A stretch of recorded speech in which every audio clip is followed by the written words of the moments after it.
Tes, tes. Oke, karena udah selesai dicatat ya, udah kalian catat pelajaran hari ini bahasa Indonesia, maka akan Kak Sigit jelaskan ya. Oke, Kak Sigit mulai dengan ucap basmalah. Bismillahirrahmanirrahim. Nah, hari ini kita belajar bahasa Indonesia tentang drama ya, tentang drama.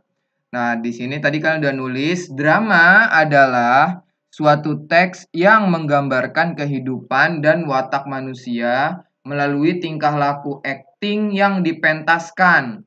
Drama juga diartikan sebagai karya seni yang dipentaskan. Nah, jadi drama itu beda sama kayak yang ada di TV, misalkan kayak sinetron, terus habis itu film. Nah, itu beda. Kenapa? Karena kalau drama itu dia tuh dipentaskan. Arti dipentaskan itu apa, Kak? Dipentaskan itu artinya dia menggunakan panggung. Jadi mempunyai setup atau panggung kayak gitu. Jadi ada panggung gede, terus habis itu mereka pakai kostum, terus habis itu mereka punya dialog, punya naskah, kemudian baru mereka acting di sana. Nah, itu disebut drama kayak gitu. Tapi sekarang tuh kayak banyak ya, sekarang karena kemajuan globalisasi ya, banyak film-film dari luar tuh yang mengatasnamakan drama. Misalkan yang lagi tren, misalkan drama Korea, atau misalkan ada juga drama Cina, drama Thailand. Sebenarnya itu nggak bisa disebut drama, itu lebih tepatnya itu adalah apa ya, series. Series itu film pendek yang berkelanjutan, yang memiliki episode. Nah, itu sebenarnya lebih tepat namanya series. Tapi kalau drama, drama itu adalah yang tadi, dia dipentaskan, dia butuh panggung, kemudian menggunakan naskah. Nah, itu dia dipentaskan, itu namanya adalah drama. Terus, drama ternyata punya ciri-ciri. Nah, ini pertama, ada ciri utama drama sebagai berikut. Satu, berupa cerita. Jadi dia punya cerita. Kemudian yang kedua, berbentuk dialog. Yang ketiga, bertujuan untuk dipentaskan. Nah, jadi drama itu sebelum ditampilkan ya, sebelum seseorang menampilkan drama, maka apa yang menampilkan itu dia membutuhkan cerita atau naskah ya, bisa disebut naskah. Jadi sebelum menampilkan drama, mereka semua harus punya naskah. Nah, naskahnya itu apa isinya, Kak? Isinya itu adalah percakapan-percakapan yang akan dibacakan ketika pementasan atau ketika drama. Nah, naskah ini berupa apa? Macam-macam, ada dialog, monolog, epilog, dan lain sebagainya. Nanti kita bahas di bawahnya. Nah, jadi sebelum pementasan drama, maka si pemain-pemain drama itu membutuhkan cerita dulu.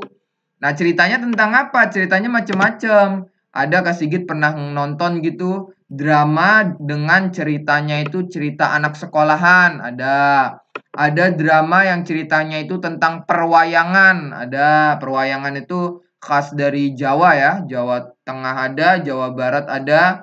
Kalau Jawa Tengah wayang kulit ya, kalau Jawa Barat wayang golek namanya.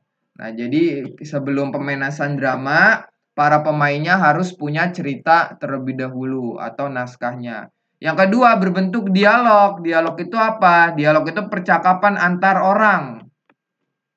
Jadi percakapan antara si A dengan si B dengan si C atau beramai-ramai, nah itu disebut dialog. Sedangkan kalau sendirian disebut monolog. Monolog itu dia tuh kayak percakapan di dalam hati. Nah, itu disebut monolog kayak gitu.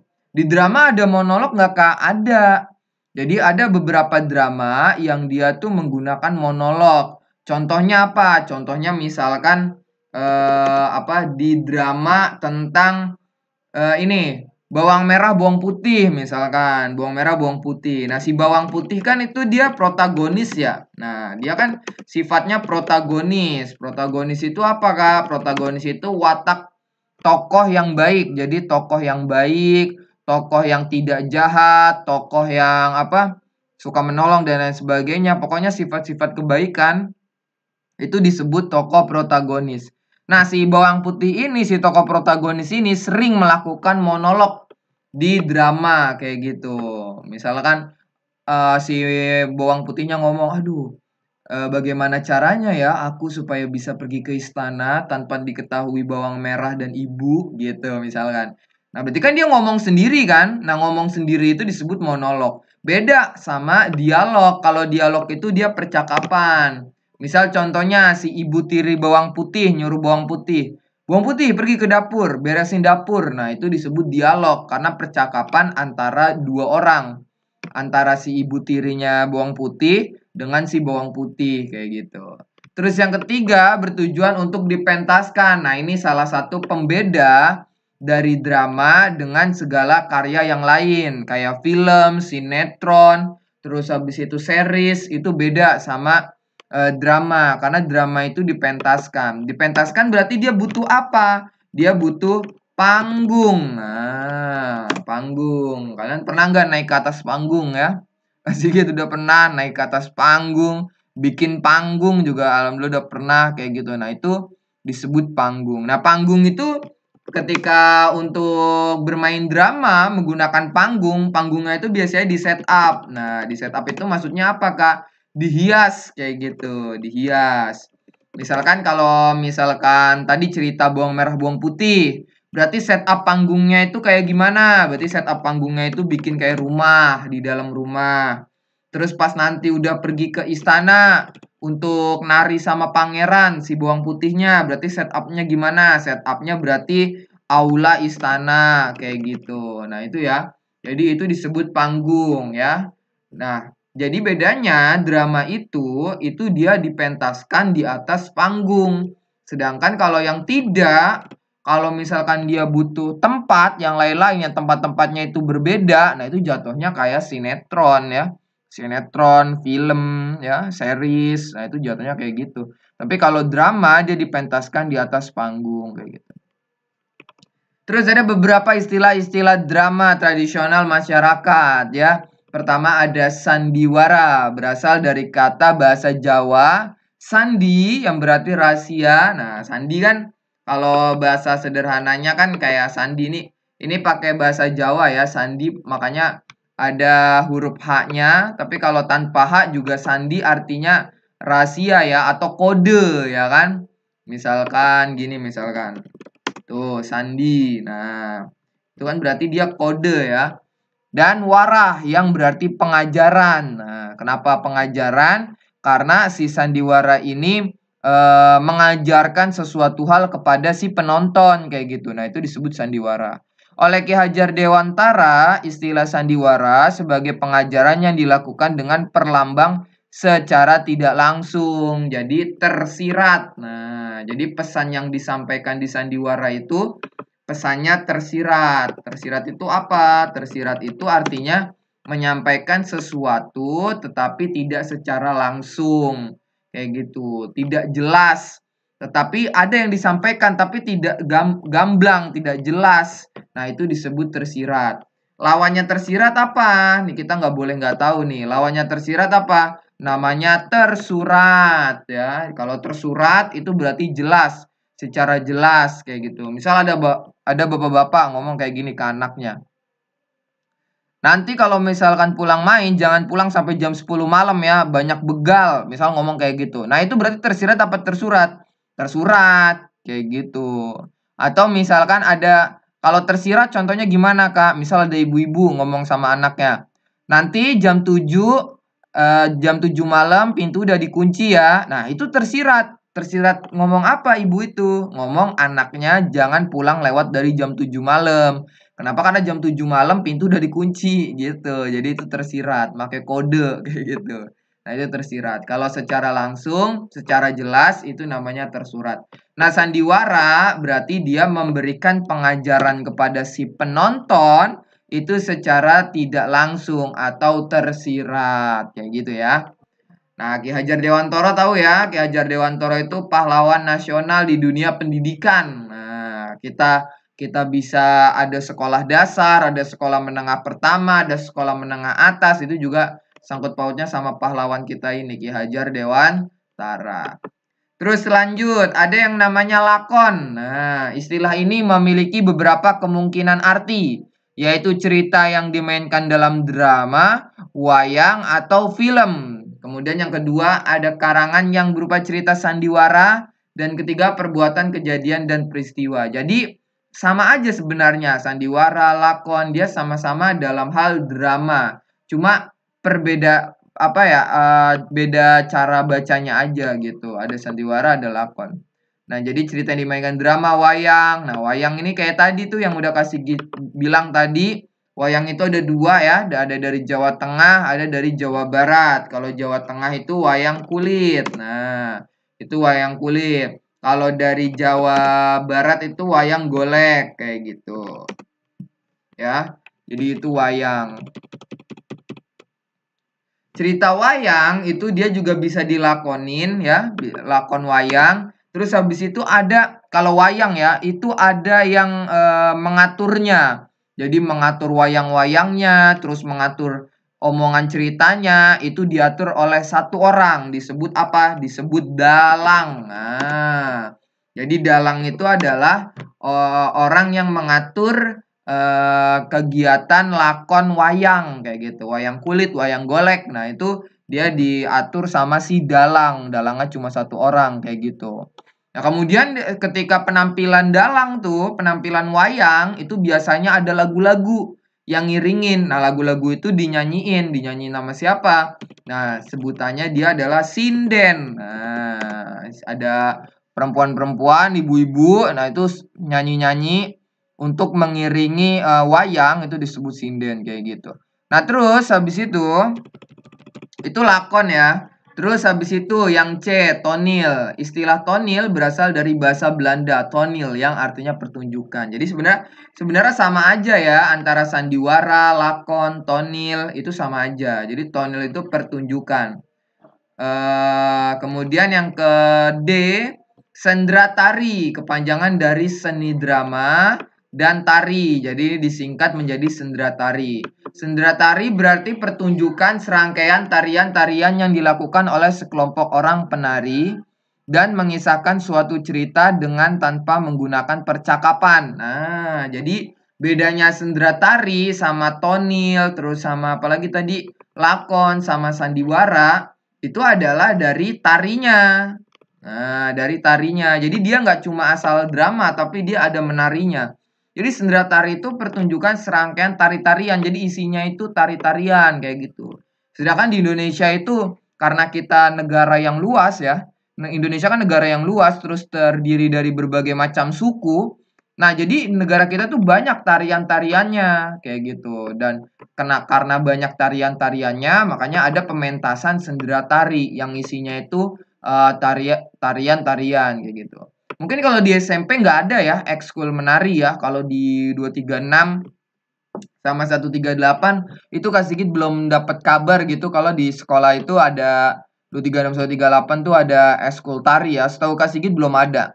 Tapi ketika nanti kalian udah SMA, di SMA itu baru ada tuh ekskul ekstrakurikuler nari kayak gitu. Cuma ya itu ekstrakurikuler nari yang ada di SMA tuh kebanyakan yang ikut itu cewek ya. Kayak misalkan kalau di SMA Kak Sigit dulu tuh tarian terkenalnya namanya ekskul tari saman. Nah, tari saman. Dari mana tari saman? Dari Aceh ya. Nah, itu jadi ada tari saman. Terus ada juga ada tari piring. Tapi kalau di sekolah Kak Sigit nggak ada tari piring. Dia tari saman. Nah, ini biasanya cewek-cewek yang ikut. Cowok bisa nggak kan nari? Bisa sebenarnya. Cuma ya itu tadi ya, peminatnya tidak begitu banyak cowok-cowok yang nari kayak gitu. Nah, itu disebut sendera tari. Ya, jadi dia pertunjukan yang menggunakan tarian-tarian, serangkaian tari-tarian. Dan dilakukannya secara berkelompok, nggak sendirian. Ya, dia melakukannya itu bareng-bareng, jadi sekelompok. Nah, kemudian yang E itu ada tablo. Tablo merupakan drama yang menampilkan kisah dengan sikap dan posisi pemain dibantu oleh pencerita. Pemain-pemain tablo tidak berdialog. Nah, berarti konsepnya itu sama kayak apa? Kayak wayang. Wayang kan nggak bisa ngomong kan? Nah, kalau misalkan wayang itu tidak bisa berbicara, tapi omongannya itu diceritakan sama siapa? Penceritanya itu siapa? Penceritanya itu adalah si dalang yang tadi ya. Penceritanya itu dalang nih. Tuh, kasih gitu tulisin. Tuh. Jadi wayang itu dia diceritakan oleh si dalang. Nah, tablo bedanya itu adalah dia memakai orang. Jadi penceritanya itu menceritakan tentang orang. Jadi ada orangnya di panggung, tapi pemain-pemain tablo tidak berdialog, tidak berbicara, tetapi hanya diceritakan saja sama siapa? Si pencerita. Kayak gitu ya. Jadi dia mirip kayak wayang tadi ya. Cuma bedanya yang satu dia pakai wayang kulit atau wayang golek, tapi kalau tablo dia pakai orang kayak gitu ya. Tapi kelima jenis drama tradisional ini itu sama aja, maksudnya sama-sama menampilkan sebuah pertunjukan yang dipentaskan di atas panggung kayak gitu, sandiwara, lakon, tonil, bahkan sendera tari juga dipentaskan ya di panggung, untuk menari di panggung, kemudian tablo juga kayak gitu ya. Nah, terus Kak Sigit ngecek dulu nih rekamannya. Oke, masih. Nah, terus lanjut. Ada apa, Kak? Ada unsur-unsur drama. Nah, unsur-unsur drama itu terdiri atas apa? Ada macam-macam ya. Nih udah kalian tulis kan tadi. Nah, pertama unsur-unsur drama. Pertama ada yang namanya alur. Nah, alur adalah rangkaian peristiwa dan konflik yang menggerakkan jalan cerita. Nah, jadi alur ini yang membumbui sebuah drama. Jadi dramanya itu menjadi menarik kayak gitu. Tidak statis, tidak standar, tidak gitu-gitu aja. Enggak kayak gitu. Tapi drama dipakaikan alur supaya apa? Supaya penontonnya itu seneng gitu, suka gitu. Oh, dia nanti pertama ada pengenalan cerita. Nah, ini alur drama nih biasanya kayak gini nih. Pengenalan cerita. Nah, misalkan ceritanya itu tentang cerita anak SMA. Nah, berarti kan nanti ada tokoh utamanya tuh. Nah, tokoh utamanya misalkan namanya siapa? Nah, misalkan namanya Anton. Wah, Anton seorang anak SMA di Bandung. Nah, misalnya kayak gitu. Nah, kemudian masuk konflik awal. Nah, konflik awalnya apa? Nah, misalkan si Anton tadi anak SMA di Bandung, ternyata dia ketua geng motor. Wah, lebih bahaya lagi ya. Dia ketua geng motor. Tapi ini dalam drama ya, dipentasin ya. Jangan kamu bayanginnya film, jangan. Di panggung gitu, terus dimasukin motornya. Jadi motor bisa dimasukin di atas panggung gitu, bisa aja. Antara motor beneran ya, Kak Sigit udah pernah ngeliat gitu motor beneran naik ke atas panggung, Kak Sigit udah pernah lihat. Tapi bisa juga motor bohong-bohongan, jadi dibikin sendiri motor-motorannya. Bisa dibikin dari styrofoam ya, styrofoam juga bisa. Yang biasa dulu tuh ada di OVJ tuh, dulu OVJ lama tuh, ya kan banyak pakai styrofoam. Nah, itu bisa dipakai itu. Nah, jadi konflik awalnya siapa? Si Anton ternyata ketua geng motor di SMA yang ada di Bandung, misal kayak gitu. Nah, itu konflik awal. Kemudian yang ketiga, perkembangan konflik. Nah, ternyata dia mengalami keributan. Dia ribut sama SMA lain, si Anton ini. Akhirnya konfliknya berkembang. Terus habis itu penyelesaiannya misalkan si Anton tobat misalkan dari ketua geng motor dan keluar dari geng motornya dan fokus belajar untuk menggapai cita-citanya kuliah di Australia, misal kayak gitu ya. Jadi itu penyelesaiannya. Nah, karena drama itu memiliki alur nih 1 sampai 4 kayak gini, maka itu yang membuat drama menjadi menarik kayak gitu. Menarik untuk apa, Kak? Menarik untuk ditonton. Kalau misalkan nggak ada alur, itu drama tuh nggak cuma drama doang ya. Film, sinetron, terus habis itu series, itu kalau nggak punya alur, itu jadi hambar. Kayak misalnya kalau makanan tuh kayak nggak ada rasanya.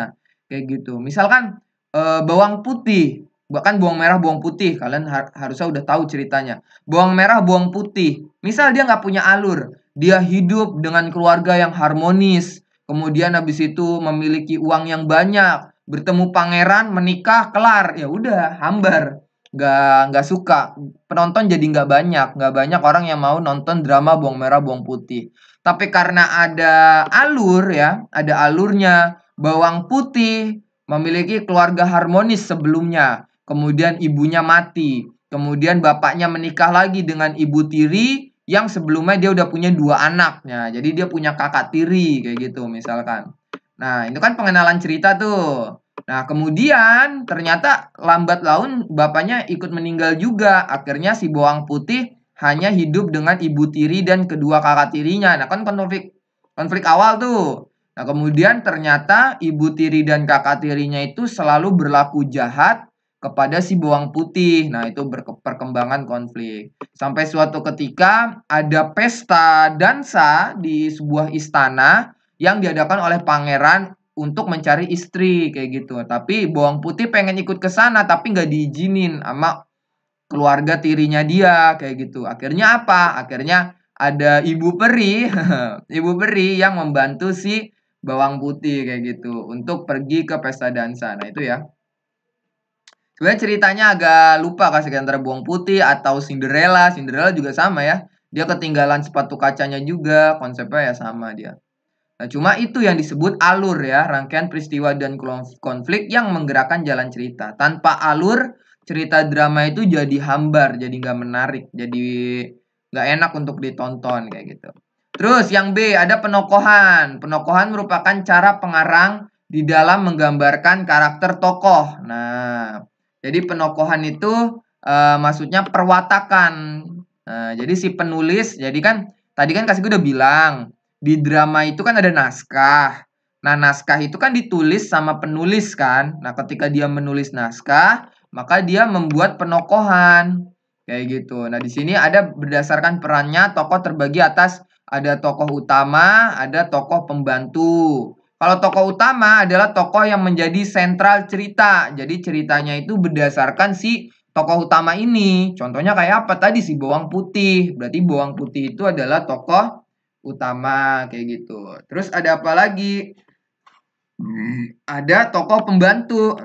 Jadi tokoh pembantu ini bukan maksudnya pembantu ya, bukan maksudnya jadi pembantu atau ART, asisten rumah tangga, enggak. Jadi tokoh pembantu itu maksudnya adalah tokoh yang dilibatkan atau dimunculkan untuk mendukung. Nah, jadi tokoh pendukung jalan cerita supaya alurnya itu jalan gitu. Alurnya itu jalan. Nah, dia butuh tokoh pembantu dan memiliki kaitan dengan tokoh utama. Contohnya apa tokoh pembantu? Ya tadi si bawang merah, kakak tirinya bawang putih, terus habis itu ibunya bawang putih. Nah, itu disebut tokoh pembantu. Bukan artinya ART, asisten rumah tangga, enggak. Tapi tokoh pembantu, tokoh yang dia itu berkehidupan bersama tokoh utama dan membuat jalan ceritanya itu berjalan kayak gitu. Nih, jalan cerita tadi apa namanya? Ini alur ya. Jadi jalan cerita itu alur. Jadi tanpa si bawang merah, tanpa si ibunya bawang putih, ibu tirinya, itu alurnya nggak bisa jalan. Karena kalau misalkan mereka nggak ada, ya bawang putih hidupnya biasa aja. Hidup biasa aja di rumah, terus nggak ketemu pangeran, misalnya kayak gitu. Ya udah itu biasa aja. Tapi di cerita itu dia butuh tokoh pembantu. Nah, itulah alasannya kenapa tokoh pembantu itu juga penting banget kayak gitu. Tanpa tokoh pembantu, alur nggak bisa jalan. Dan tokoh utama udah jelas, ini udah pasti penting ya. Karena tokoh utama itu berarti kan menceritakan si dramanya itu tentang apa, kayak gitu. Nah, terus dari segi perwatakannya, tokoh dan perannya dalam pementasan drama terdiri atas 4 macam. Nah, ini ada 4 macam. Tadi pertama tokoh berkembang, ada tokoh yang mengalami perkembangan nasib atau watak selama pertunjukan. Nah, ini bisa apa? Tokoh yang berkembang itu dia bisa tentang mana nih tadi? Nih, tokoh yang berkembang itu bisa sebagai tokoh utama. Jadi kan perkembangan nasib kan berarti ada perubahan nasib kan ya, perubahan takdir. Misal tadi dari bawang putih yang hidupnya apa tuh susah mulu, terus habis itu dibenci keluarga tirinya, terus habis itu bawang putih itu dia apa? Miskin ya, tidak begitu kaya, keluarganya terlalu sederhana, akhirnya bisa menikah sama pangeran. Nah, ketika dia menikah sama pangeran berarti kan ekonomi dia langsung naik kan, naik drastis kan. Nah, itu disebut perkembangan nasib. Nah, itu bawang putih berarti disebut tokoh berkembang kayak gitu ya. Terus habis itu ada juga perubahan watak. Watak itu bisa berubah di dalam sebuah drama. Coba Kak kasih contoh, misalkan tadi yang kasih cerita si Anton misalkan tadi. Anton dia ketua geng motor di Bandung. Ketika kena masalah, terus habis itu orang tuanya sedih gara-gara Anton kena masalah. di Bandung karena ribut, kemudian masuk penjara, masuk ke polisi. Akhirnya kan si Anton jadi tobat tuh. Ketika Anton tobat, wataknya berubah. Yang tadinya wataknya dia misalkan suka marah-marah, temperamental, kemudian dia berubah menjadi tokoh yang berwatak lebih sabar, lebih ngerti orang kayak gitu. Nah, itu disebut tokoh berkembang. Ya. Jadi ini bisa terjadi di dalam sebuah drama. Kemudian yang kedua, tokoh pembantu yang tadi ya, sama adalah tokoh yang diperbantukan untuk menyertai, melayani atau mendukung kehadiran tokoh utama. Ya, terus habis itu ada apa lagi? Tokoh statis. Ada tokoh yang tidak mengalami perubahan karakter dari awal hingga akhir dalam suatu drama, iya. Jadi tokoh statis itu dia gitu-gitu aja, nggak berubah, wataknya nggak berubah, terus kondisi di dramanya juga dia nggak berubah. Contohnya apa, Kak? Tokoh statis. Contohnya misalkan ajudannya dari pangeran, dari yang tadi drama Bawang Merah Bawang Putih. Kan biasanya pangeran tuh kan dikawal kan ya sama ajudan-ajudan. Nah, ajudannya itu tokohnya statis. Dia nggak berubah dari awal drama Bawang Merah Bawang Putih, itu dia nggak berubah. Tetap aja kerjanya ngikutin pangeran gitu. Ngebantuin pangeran doang. Dia nggak jadi kaya, nggak jadi miskin juga. Ya udah statis dia gitu aja. Nah, itu ya. Terus ada yang keempat, tokoh serba bisa adalah tokoh yang dapat berperan sebagai tokoh lain. Nah, dia bisa berperan menjadi tokoh lain. Kalau misalkan apa tuh? Di mana ya? Di Bawang Merah Bawang Putih itu mungkin ibu perinya ya. Serba bisa ya. Dia bisa apa? Membantu si Bawang Putih, kemudian bisa membuat si pangeran datang ke rumahnya Bawang Putih, ngebantuin Bawang Putih. Pokoknya gitu, dia serba serba bisa. Tapi tokohnya itu dia dapat berperan sebagai tokoh lain kayak gitu. Mungkin ada cerita lain juga yang bisa dijadiin contoh ya, tokoh serba bisa kayak gitu. Tapi sepanjang cerita yang Kak Sigit pernah baca ya, itu tokoh serba bisa ini agak sedikit ya. Tokoh serba bisa ini agak sedikit kalau misalkan dia bisa berperan sebagai tokoh lain. Agak ini ya, Kak Sigit agak kurang pernah lihat ya, belum pernah lihat gitu secara pastinya. Tapi kalau di Bawang Merah Bawang Putih, kemungkinan besar ya si ibu perinya itu dia termasuk ke dalam tokoh serba bisa. Terus udah ya, jadi itu adalah tentang pementasan drama. Nah, drama itu masih ada nggak sih Kak sampai sekarang? Pementasan drama itu masih ada nggak sih Kak sampai sekarang? Itu masih ada. Jadi teman Kak Sigit itu dia ikut teater, namanya teater. Nah, teater itu mementaskan drama. Jadi dia teater itu si teman Kak Sigit itu mementaskan drama. Nah, ketika pementasan drama, maka di situ dia memberikan apa ya, pesan-pesan di dalam dramanya itu. Lewat apa? Lewat pertunjukannya. Cuma ya kalau misalkan kita tipikal orang yang gak pernah nonton drama, terus gak tahu drama itu apa, ketika kita nonton kadang pesannya itu gak nyampe. Pesannya itu tidak sampai ke si penonton kayak gitu. Nah, itu juga tergantung dari yang menampilkan dramanya juga sih, karena aktingnya itu harus bagus kayak gitu. Karena kalau aktingnya agak kurang, nah itu dia pesannya itu susah nyampainya ke penonton kayak gitu ya. Jadi di dunia kampus tuh ada tuh drama tuh kalau kalian mau ikut. Kalau di SMA nanti kan bentar lagi kalian SMA tuh kelas 8 naik kelas 7 terus habis itu naik kelas apa tuh? Kelas 7 terus naik kelas 8, 9 terus masuk SMA. Nah, itu di SMA nggak ada ekskul drama ya setahu Kak Sigit ya. Mungkin di SMA tertentu doang yang dia memiliki ekskul drama. Tapi setahu Kak Sigit agak sedikit ya, sedikit banget ekskul drama tuh di semua sekolah kayak gitu. Hanya sekolah tertentu doang. Di SMA Kak Sigit dulu nggak ada. Tapi Kak Sigit memainkan drama dulu di sekolah. Untuk apa? Untuk tugas. Jadi ada di kelas berapa ya? 10 atau 11 gitu. Itu ada tugas bikin drama. Jadi Kak Sigit bikin naskahnya dulu. Jadi ketika kita mau nampilin drama, Yang terpenting kita bikin cerita dulu. Nah, bikin naskahnya dulu, naskahnya udah selesai sampai selesai, baru kita pilih tokoh-tokohnya, teman-teman kita. Dia jadi apa? Si A misalkan jadi apa? Si B jadi apa? Kak Sigit jadi apa? Nah, ketika udah dapet, nah kita mesti ngapalin. Ngapalin apa, Kak? Ngapalin teks yang ada di naskah yang udah dibuat tadi. Nah, kita hafalin, terus habis itu baru kita bikin panggungnya, kita bikin setup-nya dulu. Udah hafal, kita bikin setup-nya dulu, terus latihan-latihan terus. Dulu Kak Sigit kayak gitu. Jadi latihan terus tiap Sabtu Minggu itu latihan bareng-bareng buat apa, Kak? Biar makin jago. Jadi ketika pas udah tampil, kita nggak lupa kayak gitu. Nah, itu ya. Jadi itu drama. Nah, terus Kak Sigit udah nyiapin contoh-contohnya. Tadi udah Kak Sigit searching di internet tentang drama. Nah, ini kita ngelihat dari ini dulu nih. Nah, ini contoh dari drama. Di sini Festival Teater Jakarta, tapi udah lama banget ya, 2015 ya. Kenapa? Karena juga lagi pandemi ya. Jadi kemungkinan industri teater, industri drama itu juga banyak yang berhenti karena ya itu tadi sedang apa pandemi. Ini coba kita tonton dulu nih.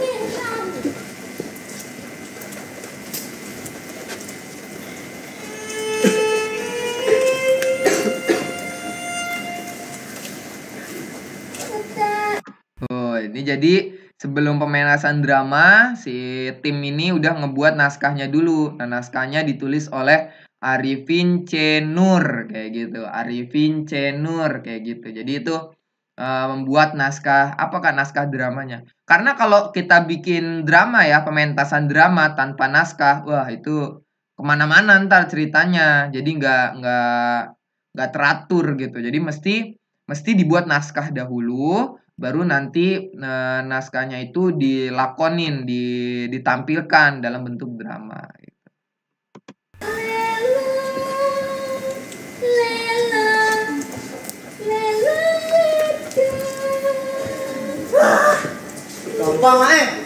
Gampang, gampang daripada mencopet.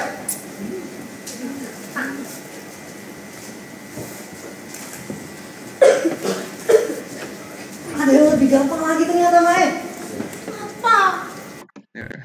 Lucu ya, jadi siapa kalau drama itu bener-bener ini kan dia lakonnya itu sebagai ibu-ibu yang udah tua, jadi lihat tuh pakaiannya tuh. Pakaiannya kayak gini, lusuh, terus pakai jarik ya. Pakai jarik terus habis itu rambutnya lihat ini disemir ini. Pakai warna putih gitu supaya kelihatannya kayak uban. Terus anaknya, ini anaknya ya. Tadi dia nyebut Mae, berarti ini ibunya, ini anaknya, ini adenya nih. Nah, ini kaosnya itu ya Allah, ini apa? Bolong-bolong, lusuh banget, celananya pendek kayak gitu. Jadi ini yang disebut tadi Kak Sigit bilang dalam drama itu dia di atas panggung terus ada setup-nya. Nah, ini dia ditampilin rumah yang apa ya? Dari yang kurang mampu kalau kata Kak Sigit ini ceritanya ya. Dari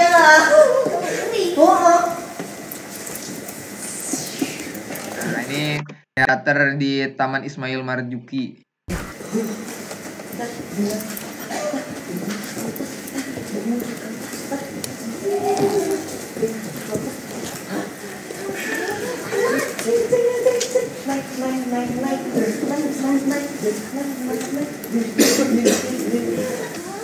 Mae, Apa? tidur di alun-alun ini sepertinya enak ya. Iya, enak memang. Tapi Mae saya membutuhkan tikar. Lebih ke Mae. Oh iya. Jadi dalam pementasan drama tuh gitu ya, apa penampilannya juga mesti dilihat tuh, mesti cemong-cemong. Kalau dia di perannya itu sebagai orang yang apa ya, yang hidup susah kayak gitu. Nah, ini pakaiannya mesti lusuh, terus mukanya dicemong-cemongin, ini pakai abu gosok ini dia nih. Ya, ini dicemong-cemongin supaya apa? Supaya terkesan susahnya kayak gitu. Terus kita lihat di berikutnya tadi ada, nah ini tokoh baru nih, ada tokoh muncul lagi. Jadi tadi ya dia tuh nggak cuma sendirian, nggak cuma berdua, tapi ada tokoh-tokoh lainnya juga. Wah, sial. Masih mbak. Apa? Tidak. Sopo yang sial? Wah. Nah, ini dia ngerokok beneran ya. Jadi di drama emang ada penampilan yang kayak begini. Lama-lama aku jadi pengen pergi dari Jogja ini. Ke Jogja. Nah, berarti latar tempatnya itu Jogja ceritanya. Walaupun ditampilnya di Jakarta, ternyata dia latar tempatnya itu Jogja. Jadi latar ya, Kak Sigit mau ngebahas latar juga. Jadi latar itu ada latar tempat ya, berarti latar tempatnya ini jalanan di kota Jogja. Taunya dari mana nih? Lihat nih di belakangnya dia nih ada apa? Ada tiang lampu ya. Ada tiang lampu, berarti ini di jalanan. Terus habis itu si ibu-ibu sama apa anak tadi dia ada di pinggir jalan sebenarnya hidupnya. Terus ada tokoh baru lagi. Ini ibu apa orang baru pulang kayaknya dari kuliah ya, dia di jalanan kayak gitu. Nah, jadi itu adalah contoh dari teater drama ya. Oh, ini ada orang gila juga nih kayaknya. Ada satu kan? Bukan. Nggak tahu nih orang gila atau apa nih. Kayaknya enggak sih ya. Ini handuk kayaknya ini. Jadi kayak gitu. Jadi kalau drama itu pementasan, dia di atas panggung, kemudian panggungnya itu dibikin sedemikian rupa sesuai latarnya kayak gitu ya. Jadi ini contoh dari drama. Kemudian ada contoh lagi yang lain selain ini kan teater ya, drama teater. Nih ada lagi sendera tari. Nah, tadi Kak Sigit udah ngebahas ya, sendera tari itu berarti isinya apa, Kak?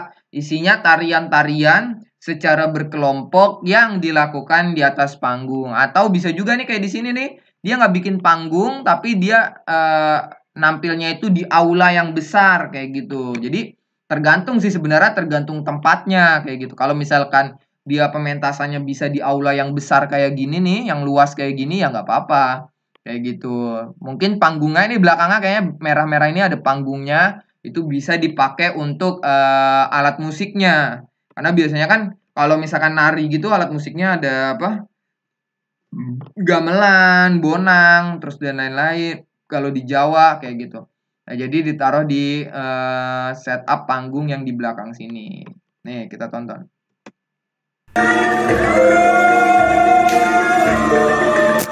Jadi kalau sendera tari itu begitu.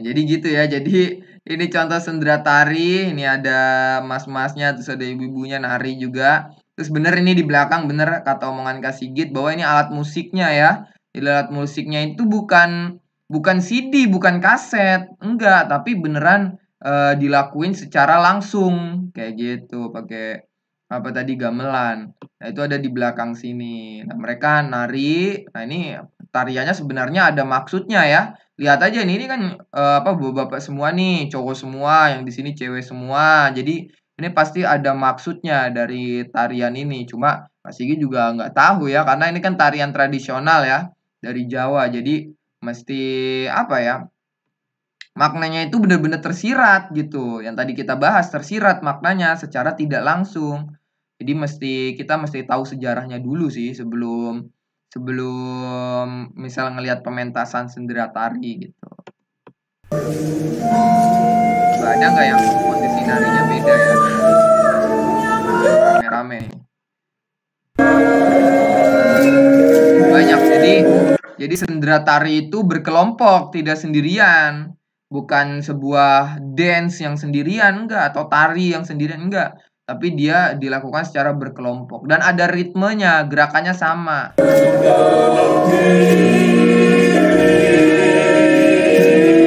dengerin, itu itu ternyata nggak cuma alat musik doang, tapi ada yang nyanyi juga tadi di belakang, dengerin.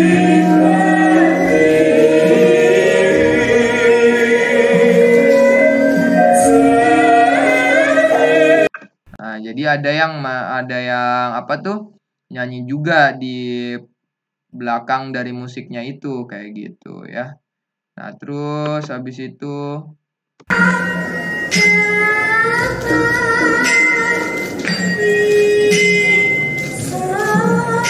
nah, lihat gerakannya jadi melambat ya. Jadi semua ini kalau gerakan itu gerakan yang melambat, yang cepat itu namanya tempo. Jadi tempo narinya, jadi tempo itu nggak cuma ada di lagu doang ya. Jadi lagu itu ada beat, ada tempo, tapi tempo juga ada di tarian. Nah, ini tariannya temponya menjadi melambat, lihat.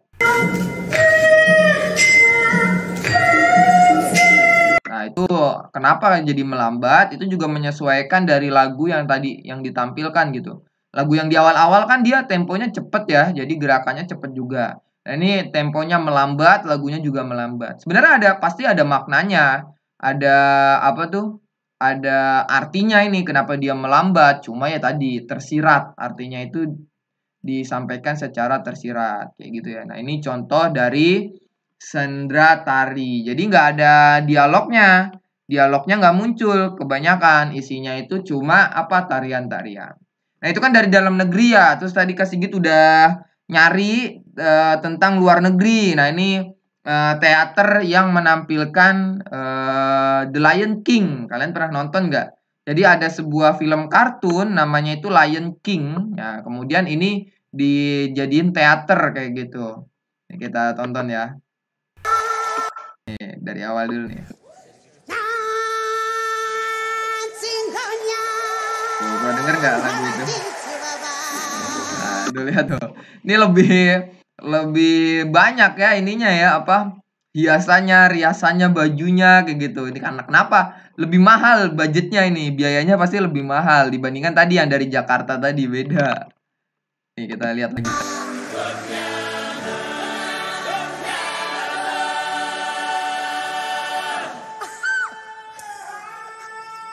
Tuh, sampai bikin topeng-topeng.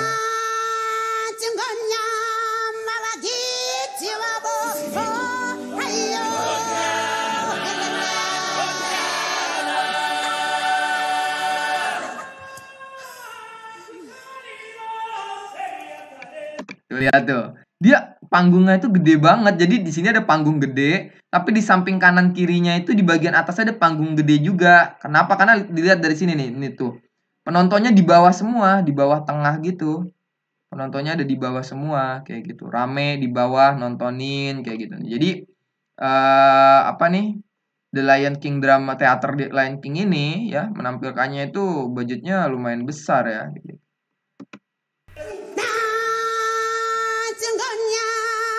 Nah, terus lihat nih. Ini menarik banget nih. Ini membuat matahari tapi bergerak kayak gitu. Ini setupnya ya, setup panggungnya itu tentang matahari yang baru apa nih? Terbit kayaknya karena dari bawah ke atas gerakannya. Terus lihat nih, ini tali-talinya nih.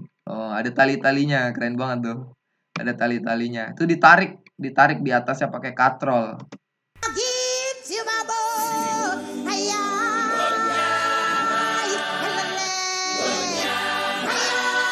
Oh, lihat tuh.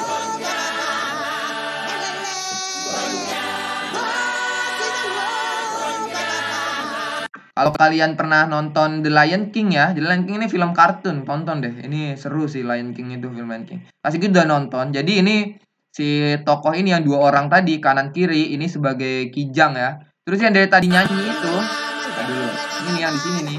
Ini dia nih. Ini dia sebagai monyet. Jadi di film Lion King itu ada kepala suku. Nah, ada kepala suku gitu ya. Nah, itu dia apa? Dia sebagai monyet ini di sini. Terus ada jerapah nih mau lewat. Ini jerapah. Nah, ini tuh lihat penontonnya banyak banget kan? Kursi-kursinya juga bagus karena ini teater mahal nih kayaknya. Orang yang datang juga pada pakai jas. Tuh lihat tuh. Jerapahnya pakai egrang, tahu egrang kan? Tuh, tangannya ada egrangnya, kakinya ada egrangnya. Jerapah. Nah, ini ada hewan lagi nih. Dari bentuknya ini kalau Kak Sigit perkirakan ini cita. Cuma anehnya ya ini ya. Maksudnya orangnya dia kepalanya ke sini sih. Harusnya sih kalau Kak Sigit boleh berpendapat ya, dia badannya njorong ke depan harusnya. Cuma ya mungkin emang konsepnya begitu ya, supaya orangnya itu juga ikut ditampilkan. Jadi orangnya cuma jadiin kaki belakang doang. Dari segi bentuknya ini cita ya. Ini bukan singa nih dari jenis bentuknya. Ini jerapah jelas ya yang tinggi. Nah, terus nih ada lagi nih. Nah, ini burung ya. Kepalanya ini kayak gitu. Emang kayaknya konsepnya emang kayak gitu ya, supaya bentuk orangnya itu tetap ada. Jadinya dia cuma menampilkan bentuk hewannya itu di sebagiannya doang. Nah, ini burung ya. Kayaknya sih kalau dari bentuknya ini merak ini burungnya nih.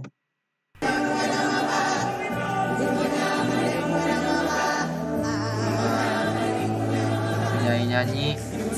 Nah, itu ada apa tuh? Nah, jelas ya. Dari bentuknya ini dia ada hitam putih, ada warnanya hitam putih, berarti zebra kayak gitu, zebra. Ini zebra.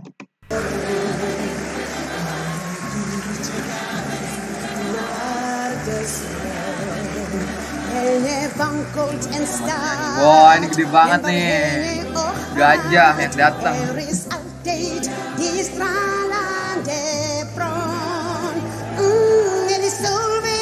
Wow, ini ada lagi nih. Nah, ini kalau di Indonesia ini nggak ada. Ini di Ragunan ada nggak ya? Setahu Kak Sigit nggak ada. Jadi ini bukan kijang ya. Kalau dilihat dari jenis tanduknya, ini bukan kijang, ini antelop namanya. Jadi ini namanya antelop. Dia emang suka apa lari itu, ketika lari dia loncat-loncat gitu. Di dunia nyata emang kayak gitu hewannya. Nah, terus ada burung-burung putih gitu, camar ya. Nah, ini apa nih? Ini baru di Indonesia ada nih, di ujung kulon. Ada culaknya, badannya kayak gini. Bentuk badannya sama kayak gajah, cuma ukurannya lebih kecil daripada gajah. Nah, ini badak namanya. Ini badak nih. Kalau gajah tuh kan gede batu, gajah tuh. Ya kan?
Nah, ini dia simbanya pakai boneka dong, nggak pakai orang ya. Kalau pakai orang pasti pakai bayi ya. Cuma kan ngeri juga kalau bayi diajak pentas kayak gini ya. Karena kalau diajak pentas kayak gini kan dia diangkat gitu di tempat tinggi tuh.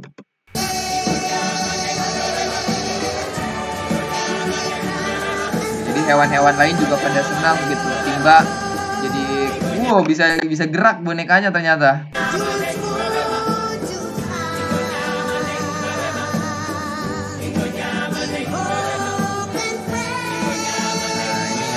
Raja hutan sama istrinya. Jadi emang di dunia nyata ya, nih ya Kak Sigit kasih tahu ya. Singa itu itu ada yang berambut di bagian lehernya tuh. Ada singa yang nggak berambut. Yang berambut itu pasti jantan. Dia pasti laki-laki, jantan. Singa yang rambutnya lebat gitu, gondrong gitu kepalanya. Nah, itu jantan. Sebaliknya kalau dia nggak ada rambutnya, nggak lebat, nah itu dia betina. Nah, singa itu beda sama harimau. Yang biasa kita lihat di Indonesia itu namanya harimau, bukan singa. Singa nggak ada. Jadi di hutan Indonesia itu singa nggak ada. Yang ada di hutan Indonesia itu harimau kayak gitu. Singa itu dia identik di mana, Kak? Identik di savana, di padang rumput, yaitu di Afrika. Jadi ini konsepnya latarnya itu Afrika ya. Bukan di Indonesia ini, bukan di Asia. Kalau Asia itu banyaknya itu bukan singa, tapi harimau. Beda. Nah, kalau harimau baru nggak peduli dia ada rambutnya banyak atau enggak, dia bisa jantan, bisa betina kayak gitu. Tapi kalau di singa yang rambutnya lebat gini, nah itu dia itu jantan. Sedangkan yang nggak ada rambut lebatnya itu disebut betina ya. Nah, ini si anaknya ini laki-laki Simba. Makanya dijadiin pewaris hutan. Oh, ini bison. Ini bison ini. Kesigit kira onta tadi. Ini bison nih. Banteng, sejenis banteng. Tapi kalau di padang rumput di savana namanya bison kayak gitu. Nah, ini pada tunduk nih sama raja baru.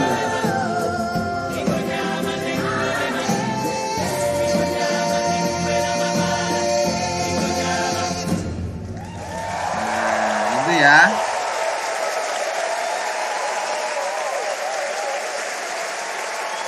Pada senang yang nonton, pada ngasih salam. Nah, jadi itu contoh dari apa? Dari teater ya, dari drama tapi di luar negeri ya, keren banget ya. Jadi itu pelajaran kita hari ini tentang apa? Tentang pementasan drama ya. Jadi drama itu tadi macam-macam, terus juga seru juga. Cuma ada pesan yang terkandung di dalamnya secara tersirat kayak gitu ya.